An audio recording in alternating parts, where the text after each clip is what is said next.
It's the Dev Friday Show with Mark and Tim. I don't know.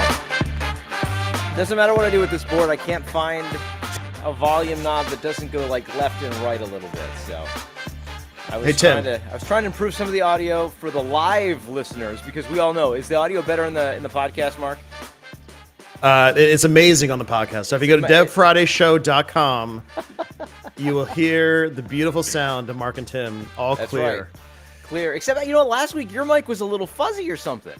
How was it? I know, because I edited it last night, so it's fresh in my mind. There was something odd about it. Maybe I had some background noise going on in the room. We'll see. But it could have been that. One thing though, since we're doing this live, right? I do care about how I'm presented when we do these live shows. Mm-hmm. Today I look like a little mini Tim or mini me next to you. What's up with the? Can you raise my video up over my head? I guess I can't do that, right? I'm so small. I can't. There's not I could flop. No, there's no way to adjust the video. And again, all the people that are listening to the podcast, this is riveting content for them. They're like, they're talking. I'm gonna do this. No, I can't do that. I can't do that. I can move my wrist around here. There we go. Okay. Oh, because you have yourself in OBS. Mm-hmm. I did it. Okay, but it's a full screen video. Yeah, and we, you and me, we do so much infinite prep before this show to make sure that it comes out clearly and, like my professionally done. Editing the last week's podcast so it could go live this morning. That was my prep for this show. Yeah, and I probably should adjust my video settings. I'm sitting down now because my ankle's hurting today. I have old man problems today, so I have like a swollen ankle, so I better not stand up. We're gonna go back to that, huh? We've been talking about that. Like last week, it was all about how old we are or are getting or whatever. I meant to like raise my seat or something. I don't know. Yeah, this is like can't you really just adjust the camera? There you go. Okay, I'm a little bit higher. There you go. Okay, that's better. That's better. Okay. All right. Yeah. So how you doing, Tim? Tim, I was thinking about it. As the world's falling apart, as we're just kind of slowly go there, huh? Going into the end of the world, the apocalypse, Tim. I'm glad we have this Friday. I don't want to undersell it. I mean, there are important things going on right now in the world, and it is not. Yeah, and you know me. This is the one area where I start to get a little riled up. And there are many things there are a lot of things I get riled up about. This is the one area. I mean, you thought he was riled up about the lawyer 2 weeks ago, but no. And I mean, last week he was riled up, and the week a couple weweeks it was IKEA that he was riled. But this he gets riled up. It's funny you mentioned being a lawyer, because I was talking about I should have been a lawyer because of like how much money, how much easy money they make. Well, now to this week I was thinking, man, I should have been an arms dealer. You should have been an arms dealer. Is that it? The money could just be flown in right now. All right. The future orders, it must be going crazy. I guess. So, but I was thinking about something we could talk about regarding this, which would kind of fulfill my itch that I have because I don't want the show to become a downer, and because we always look at the show trying to be a positive light in the darkness that surrounds us. At the end of the week. And last week that was turning 40 and 50, but this week it's a different type of darkness. But go for it. But it was interesting watching some of the news coverage with the whole Russia-Ukraine thing, and the one thing that was. Can we just pause for a second? Because I don't want to get too political. No, we're not going to get political. It's actually going to go tech. Okay, tech. But like I don't want that show to be that either. Yeah, but this was an interesting question because it goes. Don't worry, we'll get off. I just saw that the International Olympic Committee, they condemned the invasion because apparently it's a break of the Olympic Treaty, which says, I guess, if you're both participants in the Olympic Games, maybe you shouldn't invade each other, which I found interesting because this is the same Olympic Committee that couldn't kick out somebody in Russia that was doping. That because of Russia's doping scheme, where I believe they were literally passing, and this isn't like the figurative literally that we use all the time now. This was literally passing the blood samples through a hole in the wall.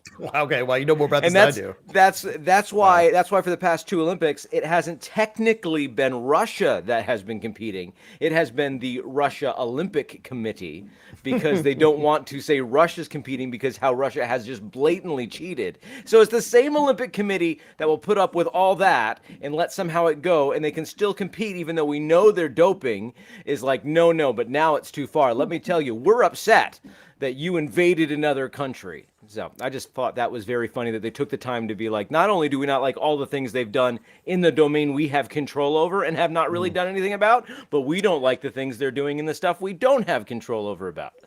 Did you watch much of the Winter Olympics? I watched none of the Winter Olympics.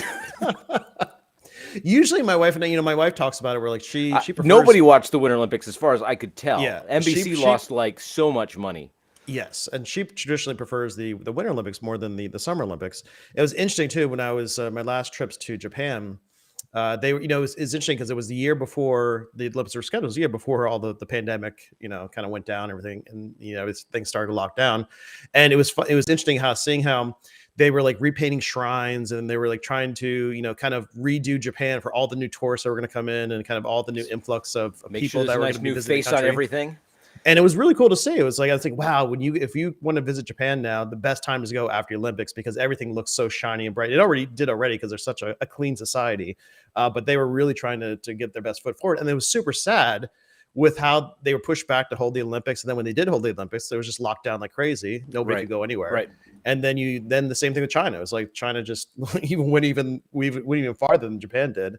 Lockdown made it miserable for everybody who participated. Isn't that just China to begin with? From that's what I'm saying. And just like, this is just how we live. But But anyway, so I thought about something interesting we could talk about because something that was a recurring theme when I was watching the news coverage was the whole hacking, cyber hack, cybersecurity issue that the news media kept bringing up the fact of like, and it was interesting too. My mother-in-law was like, because she's, unfortunately she's a big Fox News, like there's one of those retirees that has Fox News on all the time. So whatever they're saying, she's just going to like reverberate. But it was interesting. So she was talking to my wife and so I had to like, just making jokes about how, like their internet was down for like 2 days. And she seriously thought it was like a cyber attack. And it was because like their Wi-Fi router got unplugged or something. Well, no, it was a whole community thing. It was like not just her, because the other people in the community was also. Who knows? It could be. I don't know, but it was interesting just how that was a recurring theme before all this happened over the past couple of days, and then yesterday it was just like that was getting pounded like, oh, Russia may they may launch a cyber attack, and then they may take down our infrastructure, they may take down the grid, they may lose power, and then who knows what's going to happen then. And then it was interesting. And then even like Biden was talking about the same thing in his press conference. He was just warning about that. And I was like, really? I was like thinking about this. Would Russia really? There's been a lot of alerts. There are different services that have been down. I believe it's been attributed to actual, cyber attacks. So my thought is like, is it? I know Russia doesn't make sense in a sense, and I'm not trying to defend them in any way because of the choice they're making right now. But just the fact of like, just from a battle or just like a sense of like economically, would it make sense to go after us with a cyber attack right now before we've even like gone to conflict with them? Or is the other thing is like, are we as a population, because I believe, we're surrounded by propaganda, and propaganda today is coming through the news media for talking heads and commercials and everything that we see and hear. But are we actually doing it? Like, are we actually involved in a lot of cyber attacks right now? And then there could be a kickback. You know what I mean? So it's just a question you're posing to me, who has absolutely no expertise I'm just thinking, in any of these fields. Yeah. Would Russia, like, it totally makes sense for Russia to do that to Ukraine right now. That totally makes sense. Just as qualified to answer this question as most people you'll see on the news, though. So I guess that's true. Probably a good thing. And my answer is a resounding, I don't know, but probably. I don't know. Just interesting. Then it got me thinking about just general cybersecurity and how like it was interesting at work. We was like the past month or so, just a tick of like the emails from the IT just talking about like phishing scams and like, we should take this IT course to like make sure we learn how to identify phishing scams and to not give up your password. You know how you know if it's a phishing scam?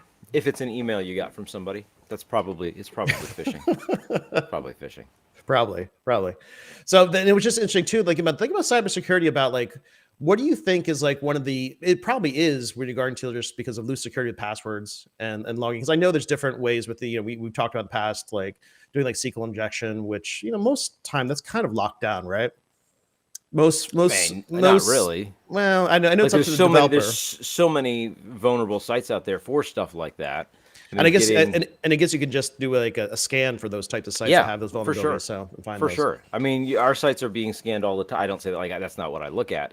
Those types of logs, but I know, constantly, known vulnerabilities for different applications. WordPress for one, for example. Is there are being anything? That's hit what I was all the curious about. time. Like, is there anything that you know that regarding to like other, because I'm totally familiar as a web developer with SQL injection and filtering and doing watching for the content that's coming in.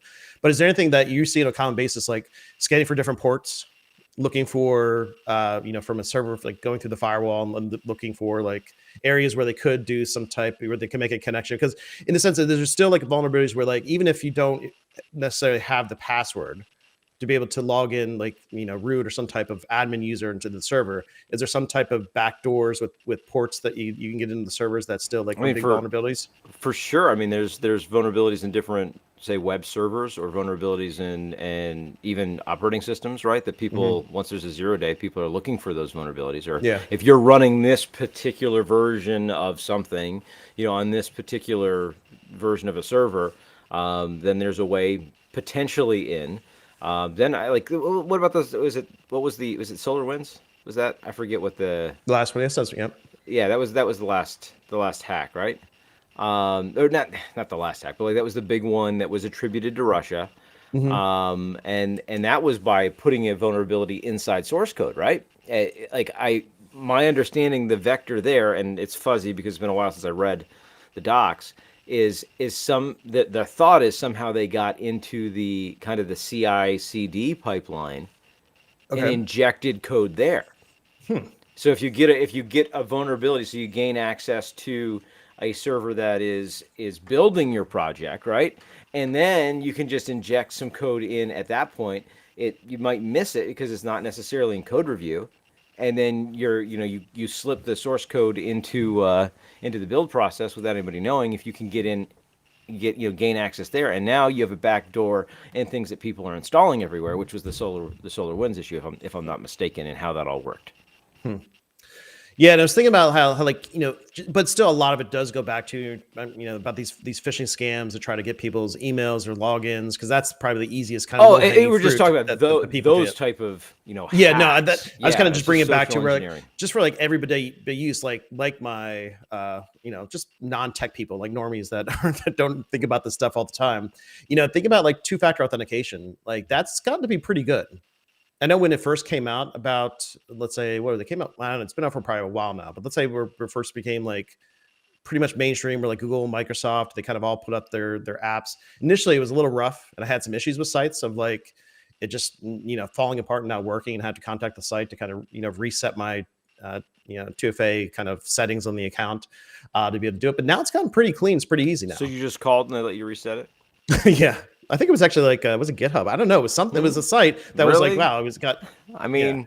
No, I didn't. So you just called and you're like, hey, I have the password. That was by email. I don't have the two. It was actually by email, but did like a support request or something like that. Yeah, they did it. I'm trying to log in. I totally have the password. I don't have the second factor. All they did was just reset it. Reset they that just turned off the two-factor authentication setting on my account, so then I could just log in normally with the password. Which is exactly what an attacker That's true, yes. compromise your password. That's exactly what they would ask for. So there's that. But I was talking about how, like, I think two-factor authentication has become pretty good now. It's pretty smooth, and it's thinking people could just get that into their workflow. That could just be an easy solution to just kind of minimize a lot of this crap that goes on with like hacking and stuff like that. To some extent, I mean, like compromising accounts and stuff like that. But then there's, I mean, there's so much more too. Like I all the time, I am getting requests from people on Facebook to be my friend that I'm already a friend with. So it's just somebody coming along, and I mean, we talk about social engineering. Like there's that whole like verify that the person you think you're talking to is the person you're talking to, right? Just because you got an email from Tim at timlytle.net doesn't mean it actually came from me, right? Because you can spoof my address, but just because you got an email from a person who says they're Tim Lytle, that doesn't mean it's me. And if you got a Facebook request from Tim Lytle and you're like, oh yeah, I know that guy, because what, can they put my profile picture on it? Of course they can. You can grab a picture. Like we've got so much of our data online, so it can have my face, it can have my stats because you can see them, right? And Facebook, enough of my information is public that you can make somebody who looks like me, and if even if you know me, you're like, oh yeah, I know that. He has worked there. He went to school there, all that kind of stuff. And yeah, I'll accept a friend. And then I message you. I'm like, hey, I was traveling and someone stole my wallet, and the only thing I have is my phone. And and could you cash at me some money because I need help? Yeah. You know, and well, like, if you stop, I never responded to those, but it's like, yeah, once you, I don't know, that's the thing. Yeah, people do fall for those sometimes, especially when they get threats of like, oh, we have your personal you and information me that are we like got for that. immediately suspicious because someone wants to be our friend. We're like, that's probably not accurate. Yeah. But other people, they see that and they're like, oh, they want to be my friend. That's cool. Yeah, I remember them. So it happens all the time. So I most of the time just like report. You know, if I see someone that I know it's not them because I'm already their friend, right? Report that this profile is fake, and they tend to take care of it pretty quick. But yeah, that social engineering concept. The thing is that the hacking that we're talking about, two completely separate things. I know, but it's interesting. Right? It's kind of normal people probably deal with It's identity fraud, managing your personal phishing. security. Yeah, and your passwords, not giving them out, not giving them access, and just and also having good passwords or having good like systems like two-factor authentication to do that. Right. Also, one thing about a Post-it note with all of your what do you passwords written think? down. Because I listened to a podcast, which I'm not going to mention. It was not the podcast that we will not name because I know red light goes off. It's just anything. We need to be talked about on podcasts. The week, I do listen to a few tech podcasts, and one of them was talking about security, not really related to the podcast. I'm just gonna give you a hard time. That's part of the thing now. I know it is. But now I'm interested. Is it a podcast I should listen to? I don't know. This is I don't know. Right now the name's escaping, but it was just a general tech kind of academic podcast, and they had a specialist who specializes in security, and she was talking about how the biggest thing you can do is two-factor authentication just for like a normal person, just to be able to kind of secure that and also to kind of help mitigate stuff. But she was even bringing the fact of like down the road we should just get rid of passwords altogether. So there is a move for that, and just go to more biometric, which kind of scares me. So I'm like, is there a good middle ground? I mean, isn't that what I've only seen the headlines, but like the IRS is wanting facial recognition this year or something. You can opt out of it. I think they kind of backed away from that, but that was the plan. They can't even figure out how to send out checks right. Come on. I know. Come on. I know. I mean, like we're gonna go to some site and it's gonna be upload a picture. Upload a picture? Really? Like you realize. Or here's an idea. I could print off a picture and then just hold it in front of the camera, and you could be like, "Oh, that's totally Tim. Yeah, it looks just like the thing he put on Facebook a couple minutes ago." Because I do like, it's weird because I kind of like the idea of like, that would definitely could get away from passwords, because passwords is such a vulnerability of relying on them especially if you reuse your password. Right, that's the vulnerability isn't a set of characters that is a unique identifier for you. It's the fact that you have to remember them, or you have to use a manager to remember them, or you have to use a Post-it note to remember them, or you don't because you only remember one and you use the same thing everywhere. And as soon as someone figures out your username, which happens to be you, is similar to your email, maybe your email and a password. Now let's just try that everywhere. Yeah. Yeah, because I'm thinking about how like they were proposing different ways biometrically you could, identify somebody. And it makes sense. And I did do when, I actually don't on my Android phone, I don't do the face recognition, but I know it has a camera. It's probably looking at me all the time and sending those pictures to someplace. But with the iPhone, how when they had the Face ID first come out, it was kind of interesting, and it was pretty good. It worked, most of the time. I thought it was actually pretty interesting tech. But since I got away from the iPhone, using it for my like daily phone, I don't use that feature anymore. I just use like the thumbprint to unlock for like the fingerprint. Yeah, I use the fingerprint. I don't use, which I kind of like that. I kind of feel face recognition. Yeah, I kind of feel I'm okay with that. So if we had like a fingerprint ID on a keyboard, and then somehow that was, I don't know. It's well, but that's the thing, right? So you have the device that does fingerprints, right? That's your phone. Mm-hmm.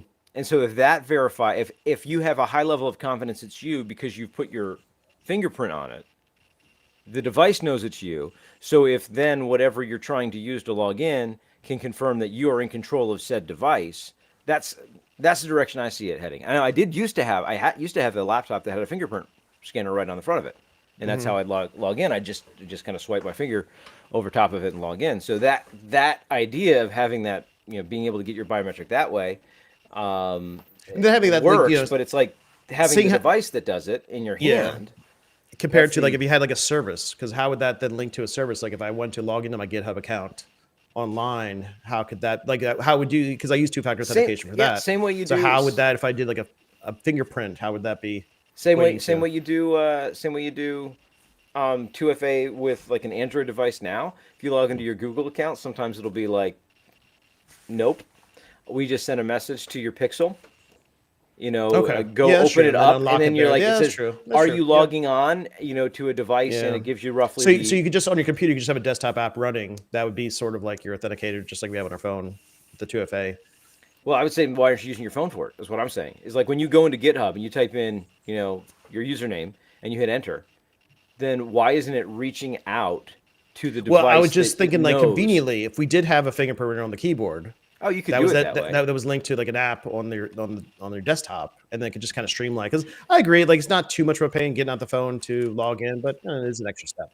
But still, like that, the data exchange there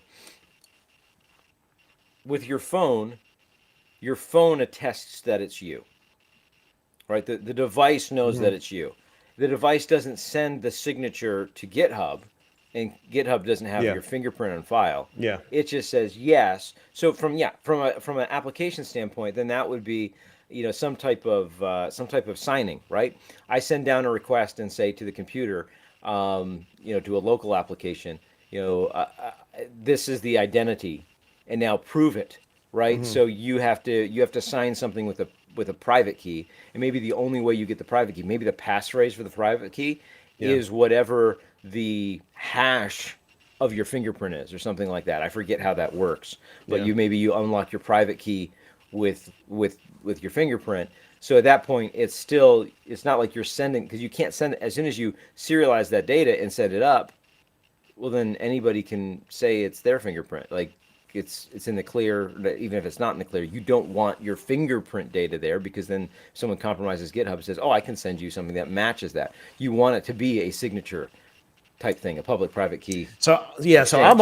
I'm all for that. That kind of sounds accessible, and not worry about the security of that. But I feel like we're going down a dark road. We're gonna be required, especially if you step into an office, honestly, or even if you do remote work, you're gonna have to have a camera, which we all have cameras now because we're all remote working now. That we're gonna have to have an app that's gonna have to scan our face and to authenticate that it's us, which is interesting. They actually implemented that at school. It was a couple of years ago, because we actually had an issue with students getting I can't remember which country it's from, but some Middle Eastern country. They had the services you could just sign up for, and they will log into your Blackboard online learning account and take a test for you. And like we actually had an issue with that at the school. And I mean, it's totally wrong, but there's something to be said about implemented some the service, entrepreneurial spirit. They implemented the service that and they recommend it for all online courses, or if you're using the online learning system for an on-campus course, you have to use this to identify your students if they're going to be submitting work online. I never implemented it because I never agreed with it. But the fact of is pretty much what we're talking about. Like the student would have to create an account on the service, pretty much give them, scan their face, and then then be able to just do a basic authentication using that. And I was like, no, that's kind of scary. It's interesting after going through the pandemic now. But what's scary about it? Because I'm curious of that. I don't use Face ID for my laptop because I don't want to. I don't use Face ID for my phone. Well, it's kind of I know it's so. What is it that makes it? I'm not saying I disagree in that there's something about it that turns me off, but I can't really identify what it is because I'm totally okay with my fingerprint being used. I guess it's I don't know, down the road, especially with deep fakes and with image recognition technology, they could, or honestly just getting the image. Like it feels like if they just get that data, they could use it for a lot more different purposes than just your fingerprint. I don't know. Like, for like identity standpoint, yielding whatever the unique characteristics of your face are that they're going to use a match with. That then they have that data, and it's not as ananonymized as the fact that your username and password is. Because a fingerprint's a fingerprint in a sense. It is unique to you, but it still it doesn't look. It can't. If you're looking at my fingerprint, you're not going to know it's just my finger. You're not going to know it's me. I would argue from a. When you look at my face, you do. Whatever. Or think it is. But we can know it's you. You know what I mean? Yeah. It's still the same thing that you're yielding up something that is tied to you and cannot be untied to you. Yeah. So maybe if it feels more like that when it's our face. But with the fingerprint, it's the same thing. You are giving them information that is not arbitrary, that is directly connected to who you are. And it's not, like, honestly, a login is anonymized, even though if you choose, like I will always probably choose TJ Lytle if it exists, as my username. But a username and password are things that are not tied to me directly. they're not part of my being like my fingerprint is or my face. I don't know. It's just something about like having it goes back to because China's doing this. They're scanning everybody. Just if you walk down the street, they're doing facial recognition. They're doing it all the time. Yeah, that's going to lead into a social credit system, and then it gets all connected, and they control your life. So I don't know. It just feels like it's a path we're going to go down. I think that's where technology is going. It's just kind of sad we're going to. That's why I'm going to Linux, Tim. That's why I'm going to Linux. That's why you're going to Linux. Okay. Because it feels like it's like one more separation from the man I can get, and I can kind of try to protect myself a little more. Which did you see my all those computers that are doing the facial recognition? I know. Are probably running Linux. I know. I'm just talking about the desktop. Nobody's like let's use Windows to run this identity service. Well, I do get annoyed every time I log into Windows. Or if I create a Windows account or whatever. Oh, it's like, do you want to use your face? You want to use your Microsoft Hello or whatever this program is? Yeah, scan a picture. I'm like, no. Yeah, don't you want to use your face? Look, let's use your face. Let's use your face. You could I guess maybe is that the thing? It's like, no, I don't want to give Microsoft my face. I don't want to give them that and say, this is totally me. I want you to understand that this is me and someplace record that this is me. Is that the thing that feels wrong? It feels icky. It does feel icky. Okay. I don't know. It can feel icky. It just goes back to just government control in a sense, because it will all feed back to that at some point. It does. I'm glad we're not talking about politics. We're not talking about politics. I'm apolitical from a political party. That's why I don't like Democrats or Republicans. I don't like anybody. I'm kind of like, I think in the end too, if you're a politician, you get into office, especially the way our government runs now, is that it doesn't matter which side you're on. I would assert that this is still politics. The whole business, you don't necessarily like is about either of being them. A politician, being in government and making money and taking advantage of the system and having control. So that's. You and my daughter should talk. I think she's. Oh, really? Well, for her English, she has to write a persuasive paper. I forget what exactly it is, or what. I mean, I know what it is, but like I forget how they titled the assignment. But what she picked is why there should be term limits, which I feel like you'd be okay with that. Oh, absolutely. They should absolutely for Congress. Oh my God, that's the one. I'm glad we're not talking politics though. It's one of the biggest crimes of our country is the fact we do not have term limits for Congress. Absolutely, 100%. Like it's not political. There should be term limits for every. If you have a position, if you're a government paid worker, you should have a term limit. Because that's the other problem with our system is that if you get a government job working, let's say in the FBI or CIA or the Defense Department or whatever, you can stay there for the rest of your life. And in the end, those are the people that are really controlling the company or the country, because they're the permanent. Yeah. They're the permanent controllers of everything. So the president's just a temp job, right? He goes in, goes out. If he's aware of it or not, he's just a temp employee. But the government workers, yes, they should all be term limited. I am so glad this isn't. And as a public servant, if we said, okay, each citizen had to serve as a public service for, let's say, 4 years, 5 years, I wouldn't even do that. You don't have to pay me somewhat. Okay. As a programmer, I could probably find a job in the government, right? I'd do it for 4 years. Why not? Yeah. I like to switch jobs. Why not? But I don't want to do it for the rest of my life. Randomly pick people. Be like, you. That's it. It's like who offers themselves for tribute to be president. And, kind of like Hunger Games, but not. I almost went into the military, and I was for military intelligence. That's one of the things I look back in my life like I probably should have done that. Probably should have. Yeah, because then you would be running the world right now. I could have learned just to know a little bit more about the system. It would actually have been interesting. And you could destroy it from without. Yeah, or something. I am so glad that we're not talking about politics. Yeah, no, we're not. I didn't bring up politics at all. Jeez, I'm just talking about the government. That's politics. I'm just talking about control, Tim. Yeah, that's why I love Linux now and also Bitcoin. What is politics then in your definition? No, I don't know. I don't even want to know what politics is in your definition. If talking about the government is not politics. Well, okay, I'm not gonna. Like I said, you're gonna. Well, by going down this route, I will eventually get to politics, which I don't want to do. Will you? So, yeah. I feel like we're there. So getting back to Linux, because I'm almost on the desktop, Tim. Like I said, my journey, the 2022. Well, no, but technically you have been on there, right? Because I can't say it. 2022. Did you know? It was what was Tuesday? Tuesday was. I've been having some weird when I had the 22. I know this 3 2s has actually been messing my head a little bit when I actually have to because I have to type the year out a lot for different school stuff. Oh, when can't, your fingers don't like that? The zero. No, my mind is like, I'm like, what? Why am I doing these 3? Yeah, it's a very weird. These 3 2s. It's kind of, I don't know. Once we get to the 3 6s, and then we're all going downhill. I don't know, but that's a while. just just to be clear, that's a while. But anyway, yes, the 2022 year of Mark on the Linux desktop, I think, has come. But you've already done it, right? I thought you installed it on the Surface Go. And it's been such a great experience. And what I was finding myself that I tweeted but I about guess this, that's technically a laptop, and you're saying you're going to put it on an actual desktop. Yeah, because what I was using, I use that for like when I'm not at my desk, when I'm like in the living room or if I go to a coffee shop.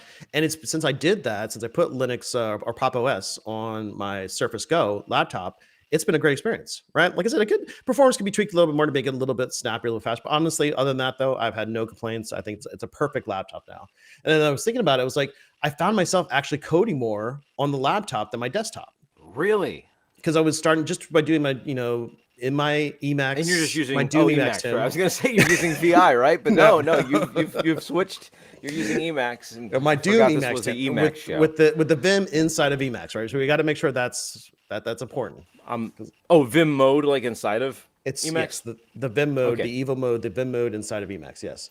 So I've been using that for doing my coding, and it's been a great experience. You're just desiring to offend everybody today. I don't care. Yeah, I know. You're like Democrats. Like I said, it's the end of the world, Republicans Tim. We're just also hate. Gotta let it all just hang out there. Emacs, I love it, but I'm going to use the VI bindings just so everybody's upset at me. Yeah. No, I see how this goes. So anyway, I found it with myself programming more on my laptop, preferring that. I was like, and I would sync my desktop, and I would use my desktop for doing, my Unreal Engine, my class, and for my coursework, I was doing that. And I was like, but I'm not doing anything practical from a program. I'm not working on my personal projects. I was waiting until I got on my laptop. It's like, this is no good. I was like, well, why is this? Because I was preferring doing it on Linux. So I think we talked about this before. Also just the overall Linux system, with the command line there and with the terminal, and because before when you do it on Windows, it's kind of like a halfway point, with the, you use like the PowerShell, and I'm kind of okay with it, but it feels like once you actually program on Linux and basically you are programming applications that's going to be running on a Linux server, compiled on a Linux server, then it feels a little bit more not closer to metal, but closer to the system, I guess. In a sense. That's why years ago I moved over to Linux for my dev environment. It's like I'm like secure shelling through Windows into these things to deploy it. Why am I not just writing? Why am I not just using the operating system that all of my code is running on? So I just all right, we'll just do that.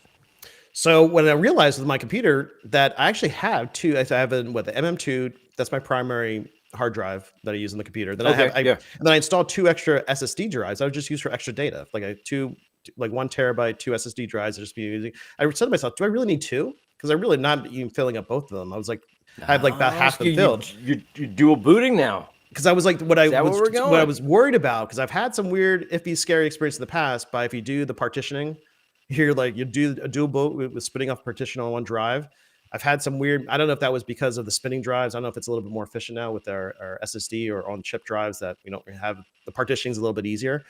Because I know the data has to get moved back when you do the partition. But yeah, you can do wacky things with the partitions too.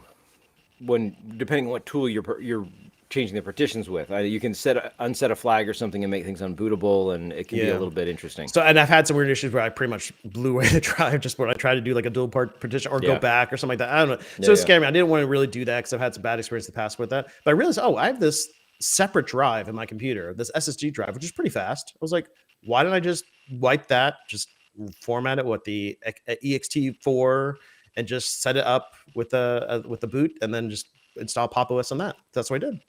Nice. So it actually works pretty good. And I was thinking about I was trying out, do you use you don't do a dual boot, but I was either use the RE find. Have you heard of that? The RE find kind of like launcher to switcher.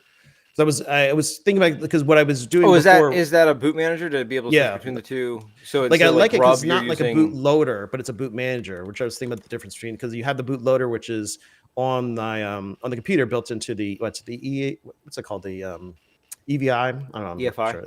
EFI, yes. The EFI, a boot manager or bootloader, where I was using that by default, but that's kind of clunky, and it's kind of also, it'll just default, whatever you used before, it'll just default to it. So I was like, I wanted a nicer experience, and I found RE Find, which is a Linux bootloader. And so what it does is it loads up first, it gives you a kind of nice series of icons, and then you can just switch between the distros there. So you can so if you want to have some choice before it actually boots the OS, it works pretty good.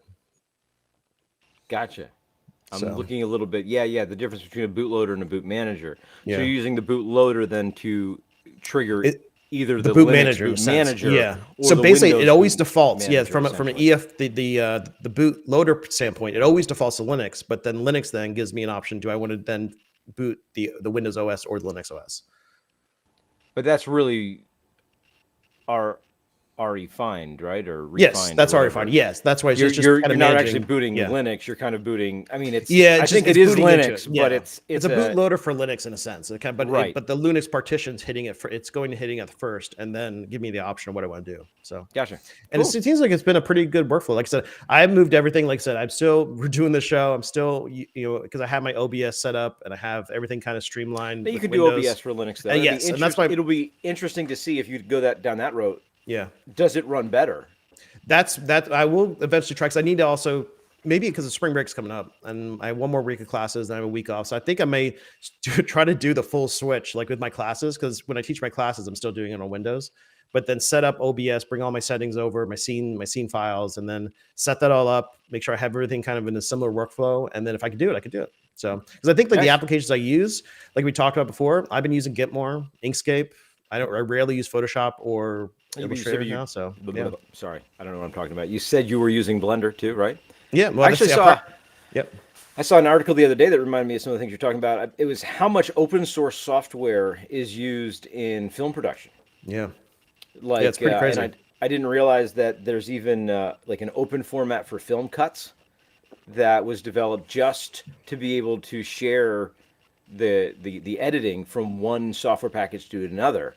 So it's like an open source protocol to say this is how you can export in this format, so you can import the same set of source footage into a different editor essentially and see the cuts to do whatever you need to do there. And like how much Blender is used for film production, things like that. It was just interesting to see how much open source software either has been built or contributed because these people need to be able to work together, And you're talking about doing like video cuts. Like, is it footage that's like open protocol for the footage, or is it like a file? Exactly where it was. File system that holds the footage. I think it's once you have your clips down, it tells you how they were cut together. So an open way to say this is how they're cut, because truly it's not the cutting so much. It's how you render the transitions and what you put on top of it. Yeah. So if you just need to know where the cuts are to do the work you're doing, and somebody else is maybe treating the footage, but also needs to see, they need the cut so they understand how it's going to be cut. I'm inferring why they're using it this way, but it was just a list of all the different open source, either protocols or either software that are used in modern film production. Yeah, I hope I'm guessing even television shows too. But yeah, I hope something like that gets developed for the file types for what we use in 3D animation. With if you want to transfer let's say one model or one animation file from one application next, like the FBX format is the most standard, so the file box format, but it's still a proprietary format. It's owned by Autodesk, so it was actually made by there's a program called Motion Builder that was I can't remember the company. And what is the file? What are in terms of what it's describing? Is it just describing the model? Oh, it's doing a lot. Like the FBX file, you could describe the geometry, you could describe keyframes, so all your animation. You could also do so it's more than surfacing. Okay, I'm thinking. Sorry, whenever we're talking about 3D modeling, I'm thinking about objects. You're talking about scenes and everything. Yeah, it's a scene. Yeah, it's basically a scene file in a sense. So you can basically have all the information that you have in your scene and be able to bring that from, like, say, Blender to 3ds Max or Maya or whatever application you're using. Gotcha. Or even Unreal, and you could it's a good translation kind of file format to use between 3D applications. So, right. You would build something in Blender and then maybe import it into Unreal to say, so that's the workflow, through and you have to do that because I can't import a Blender scene file into Unreal. I wish I could, but you can't. All right. So, but Blend fully supports FBX. So what you usually do, you export it out to FBX, and then you import it into Unreal as an asset, and then you could use it from there. And it works okay. It works pretty good. And I think just between applications, I think it's the best format that we have. It's the most widely used format from a production standpoint, but it is proprietary. So, and listening to the Blender devs, they kind of complain about this fact. We're like, then they do a pretty good job, with their importer, their exporter for FBX, and they have to, they try to. They would rather own an open format that they could actually. Just to participate in open format, because like you said, so much of the industry, not just for entertainment, but for just industries that use the software now that are built now are running open source software. It'd be nice if there was more open formats that everybody could kind of support easier. Yeah. Yeah. So that's cool. Yeah, because I've been using Unreal a lot with my cloud internet design classes going pretty well. I think the students have been using the blueprints. That's been kind of an interesting experience with the visual programming. But you're saying you're going to move then to a place where you could, like, the things that you're exposing your students to, they could run in a Linux environment as opposed to a Windows or a Mac. You mean the actual application or game that they're making? What do you mean? Yeah, like the tooling that you're talking about using. Like if you're going to be able as a teacher to move over to say I could possibly do this all in Linux. Yes. Then you're saying the applications that you're using, right? I'm glad you brought this up, Tim, because that was the other thing that was also keeping me from going on Linux was Unreal. Because I was like, it was like traditionally I knew about it as pretty much a Windows application. It's also supported on Mac now. I was like, oh, is it really supported? How well is it supported on Linux? So I looked it up, and it's like there is an installer. I can't go to the Pop! OS shop and install the Unreal Engine, but you can compile it. So I was like, all right, that's kind of cool. So once I got my desktop set up this week, I downloaded the 4 gigabytes, cloned it from a GitHub. And this would be the Unreal Engine, right? Yeah. So it took about 15, 20 minutes to build. So I had to be patient with it. But then once I did it, it runs really good. I'm super impressed with it. The only thing that's missing is the marketplace, which is such a huge, especially if I'm teaching it, be able to show somebody if they want to bring in like a model that somebody else has made or like a material that is available for free. It right through the application. Just download it into the system. That's the one piece that's missing, which they don't give you that to compile and get it running. And also it doesn't have usually you have integration with the actual engine to trigger the marketplace story so you can connect to stuff. But Linux, the developers of Linux, they find workarounds. There's actually an app in the Pop! OS that's for like Unreal Asset Manager. And it basically does the exact same thing. Pull down the stuff outside. Yes, you just log into your Unreal account through it, and then it just looks to see what assets you purchase. You can purchase new assets through it. Actually, I think you'd still have to purchase the assets through the online through the website or through another a compatible version. But then once you buy it, you'll see your library there, and then you can just download it and it adds it to it. So. Right, because it's from a development perspective, it's just like a library that you're bringing in, library or an asset or text or. But I was super worried about Unreal not working, and it's working great. I'm super happy. But Unreal is an engine that runs not in its own language, but whatever language that it's compiled in C. Is it okay? C++, yeah. So then, how do you write code? You write code in C for it? If you want to do like a plugin or extension, or if you want to use it, like if I'm going to build an Unreal application, what am I going to write? You mean actually a game? Yeah. So you have two options. So if you're going to be programming a game, you either have the blueprint option, which is what I'm teaching my students, which is their visual programming language that eventually gets compiled down to C++. Okay. Or you can just use C++. But do they not have bindings for different?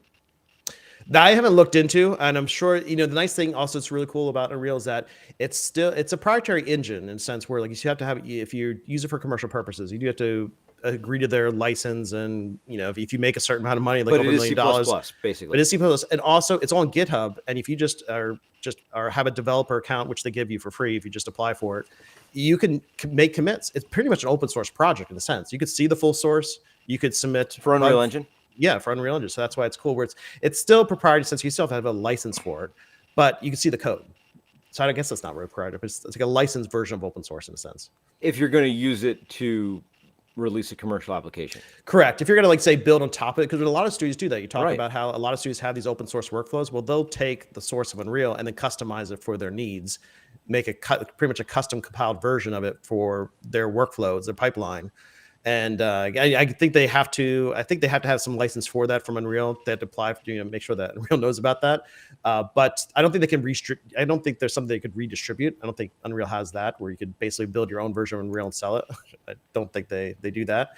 But it is open in a sense where you could look at the source code, and then you could if you did want to submit a fix for it, you could do that yourself. So this is the thing that I'm finding interesting as I look at this, and it may be more interesting for you than me. But apparently, as I'm looking for, digging into Unreal Engine a little bit here, JetBrains has Rider for Unreal, and Rider is their .NET IDE. Okay. So it looks like maybe it's I don't know, maybe they're just borrowing Rider, and maybe it's not, but it's part of the .Ultimate, which is going to be .NET. Well, most Unreal developers, especially on Windows, use Visual Studio. So like we talked about before, like JetBrains, their mark is what for users who are already used to JetBrains products, but providing a tool that works within that workflow. So maybe it provides the features that Visual Studio does, but within but Rider is a .NET IDE. Mm-hmm. But you can still edit. They have Resharp, which is like a plugin for, say, Visual Studio. I think Resharper is a plugin for Visual Studio. Mm-hmm. But no, this is interesting. But you can still edit C and C++, and even though it's a .NET IDE, that's probably true, right? Yeah, so. Yeah, because .NET is built. It's just a framework, C++, right? Well, it's built in C++. Unless I'm not sure. It's interesting if they've actually moved to building .NET with C# itself. But yeah, right, because C# was built with C and C++. Yeah, right. But C# is kind of like, not, I don't want to say an extension, but kind of like an evolution from C++. Just like Java's built on C. So yeah. Fast and powerful IDE. So yeah, apparently they got an IDE for building things with the Unreal Engine. So that might be something you'd be interested in checking out now that you're running on Linux, because it's cross-platform. That's a good thing to bring up. I mean, now that, because I guess maybe JetBrains products runs better on Linux now. Is that what I should be taking a look at? Better than Visual Studio? I don't know. Or just, well, in a sense, or just better than on Windows? Because I don't know. Like I said, it's been a few years since I've used them, and they've probably gotten a lot better since I used them in the past. But yeah, it would be interesting to take a second look at them on Linux. Yeah, and I have no way of saying this one way or the other that I know for sure, but my gut says it's going to be faster to run a JetBrains product on Linux than Windows. Because I feel like there's less overhead. But I may be wrong. I just feel like because it's going to run in Java. So I feel like the Java, what is the Java? It's not a Java runtime? Yeah, the JVM. Yeah, the Java virtual machine. I feel like on Linux is going to be more performant than Windows. I may be wrong, but I just feel that just based on the characteristics of the operating system and what they're tuned for. Linux is going to tune to run Java applications fast because there's a lot of places that's exactly what it is there for. You're running a server that is running a JVM to run a Java application for you. So I feel like you're going to be able to get more performance out of a JVM on Linux than you are on Windows because operating system is more tuned to that type of workflow. I think since I've been using it for the past couple of months now, and I've heard people talk about this recently, that was also kind of got me interested in trying to take a second look at Linux and on the desktop, how fast it's become, especially compared to Windows. And I didn't really understand that until I actually started using it. And besides a few graphic applications, and I think that's dependent upon the graphics drivers on your computer, honestly, it is faster because there's so much probably crap in the subsystems of Linux that are running behind the scenes and Windows, and libraries that are running. Yeah, it's so bloated. Where I think it is, it's definitely, you get that, it feels more streamlined. And you can always build whatever you're liking Pop OS, right? But there's other distributions that would be even more streamlined, but perhaps not run as many things out of the box or not be as the one thing accessible. that I'm so grateful for Pop OS is their NVIDIA support. Yeah, because I do have an expensive 3080 card in my computer that I definitely wanted to take advantage. Which that's with Unreal, it works great. And I was worried about going over Linux because of I've heard horror stories of their NVIDIA support because they, I guess NVIDIA doesn't put as much love and care into their drivers when it comes to compared to Windows because of the people using the products. And this is one of those things where I don't really have a dog in this fight. I don't care either way. I'm pretty sure I've used both in the past. I have AMD stuff in my current desktop, but I feel like it's just gone back and forth, and it's really just which you prefer and which team you've decided that you are part of. Because I don't think that either has been, that I would say we don't even care. We're not I don't feel like either has taken that position with the Linux. From a Windows, because I played a lot of games in the past on Windows, and I have, like I said, both I've had AMD cards, have GeForce and NVIDIA cards, gone back and forth between them based on the economy and what was available, and kind of honestly just switch teams and just tried some different things out. I've always had NVIDIA on Windows, their driver support has always been better. It just feels like it's always, from a performance standpoint, they've always had an edge, and it's always just felt like you're getting more value out of the money of your graphics card compared to AMD, at least on Windows. So I don't know what the experience is like on Linux, but I'm so happy that Pop OS provides a nice, easy. They take care of that, especially if they do system updates. Then there's a NVIDIA there's a NVIDIA Ubuntu update does driver. a really good. They do that too. Yeah, Ubuntu does a really good job of that too. So I'm guessing a lot of what advantage Pop OS has is because they're derived from Ubuntu. I'm not trying to take any credit from the Pop OS team. I love the work that they're doing. But I was an Ubuntu user before, a Pop OS user, and I've had plenty of NVIDIA cards on my Linux machines. That work just fine. Yeah. So Exciting time, Tim. I'm glad we could be a little bit. We could gotta get over the apocalyptic dark place that we started the show into. As if anybody's even gonna make it. It had its kind of it's had its moments that we started to get into more government control and it got me a little riled up because of that. But I'm glad we could kind of get back to a happy place with riled up. Anyway, that's what we do. So, what do you think about my green screen? Yeah, you look all clean. We got 10 minutes. We got 10 minutes. Your left. background looks clean. Yeah. I've been doing conference talks. You know what we should try to do? If you give me your green screen file, if I bring back my green screen, and we could try to overlay them, see how seamless we could almost be sitting next to each other. Oh, we could probably do that. Yeah. Or if we can match the backgrounds as closely as possible to the video. Zoom it back and mask it right so it's like it looks like we're sitting next to each other. And basically sitting next to between us. Yeah.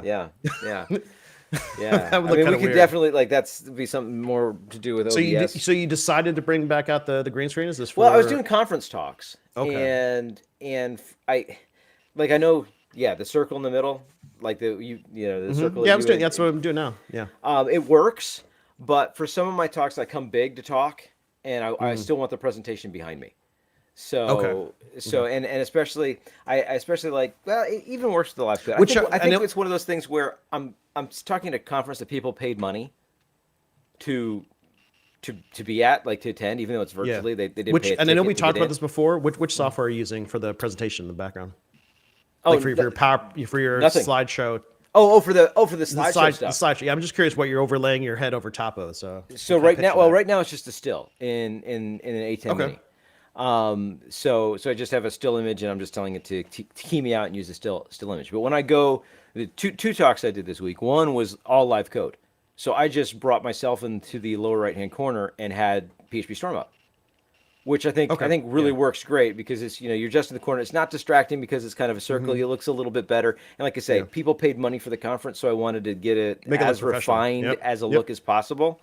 But then the other one, I use Sozi, SOZI, which is an open source tool to give you classic Prezi like, if you've seen Prezis before. And that works with Inkscape, is that correct? Right. Well, it works with SVG. So any SVG file you import into Sozi, and you just take the canvas and you're like, oh, this is where I want the camera. You arrange it so it's in the viewport where you want it, and then be like, yep, make that a position. And then go to the next one, and it will just kind of zoom out. And all I do is I just pick, I want to talk about this thing over here, and then I move it because I lay out my presentation so data is kind of related. If I'm talking about different things, it's related, so you can move it and see how everything, and zoom out a little bit and see how it all goes together. So I pretty much just set those viewports. Like I want to look at this close up, and then this. Move it out a little bit and make a bigger box where I can see both the thing we were just looking at and the three things that are related to it. But if you really want to get into it with Sozi, you can say, not only do I want to move between this viewport and that viewport, but I want to use this path as the camera path to do it. And if it's an SVG file that has layers, you can say, I want to reposition, I want to set the viewport kind of for this layer separate from that layer. So is this building it all into SVG? So pretty much your file that you get out of this is an SVG file? No, the file that you get out of this is HTML. Okay, so it exports out to HTML. Okay. Yeah, it exports out to HTML with SVG. So it's doing some little bit of JavaScript and CSS when it JavaScript and CSS to do the animation, and then they give you keyboard controls too. And what I would do when I was depending on what my talk is, I'd create a Markdown file that I just rendered into HTML, and I would inject just a little bit of JavaScript both in my presentation and in my Markdown file using I forget what there's a browser API, I forget what it's called, but it allows you to share data between two tabs if they're on the same domain, basically. Okay. Or if it's in the same context. So you mean like the same? So if you're authenticated between, no, it's just you're living. It's the same. I've loaded your website up in this tab, and I've loaded your website up in that tab, and it's the same browser. As long as it's the same browser, I can just send messages back and forth between the two tabs. Oh, okay, for like testing purposes. Is that what you're doing in this context, it's just messages like JavaScript messages, right? Yeah. I would from the Markdown one, I'd hit a button, and I would linkify my titles and different sections of my talk So when I clicked on that, it went to the right place in my presentation. So I'd be looking basically at speaker notes that as I clicked on different things, it went to different positions in the presentation. There's one I do where it's a lot of Docker examples, and I actually have video. This is where there's an Inkscape plugin for Sozi. If you want to embed video, you can embed the video in, well, you forget how you do it. You kind of put the placeholder in Inkscape, and then part of the properties of the square, you're like, no, this should be this video.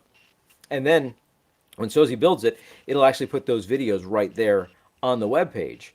So I would zoom into what looked like a terminal, and I would hit a button in my presentation or click a link in my presentation. It would start showing video where it's like I'm explaining how Docker works. So I'd say, this you do Docker and then run and then the image and then I would even have it. I had the JavaScript set to pause someplace in that video before it would go to the next step, so I could talk about it a little bit and then resume it.